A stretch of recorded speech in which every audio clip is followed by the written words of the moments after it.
ma kasutasin sõna kuldsüdametega daamid. See ei olnud mitte minu leiutis, see oli plagiaat. Plagiaat on loomevargus eesti keeles. See tähendab seda, et sa kasutad teise inimese ideed. Ja ma kasutasin seda ideed, mis toimus Tallinnas 30. aastatel, kui oli esimene majanduskriis, mis tuli ka Ameerikast, nagu seegi nüüd jõudis Eestisse 1929.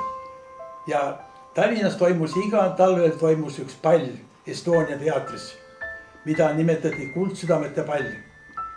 Tallinna koorekiht, kui oli sel ajal, tantsis seal ja lõbutses selleks, et toetada vaesed puudust kannatavaid kodusid ja isikuid. Ja selle palli tol ajal televisiooni ei olnud. Aga pallil tehti väga palju pilte, fotosid tolleaegsete daamide poolt õhturiietuses, eks ole, nii nagu umbes praegu toimub presidendi vastuvõtul iga aasta veebruarikuuses. Ja kuna seda nimetati kuldsüdamete palliks, siis mulle tuli niisugune mõte, et meie daamid, kes tegelikult siin invaliidivõetud välisringis, väärivad seda sama nime siin.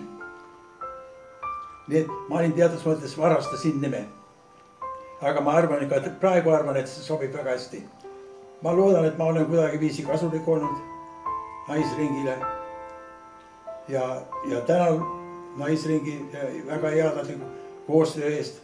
Mind on koheldud väga kenasti kõigi need aastate jooksul.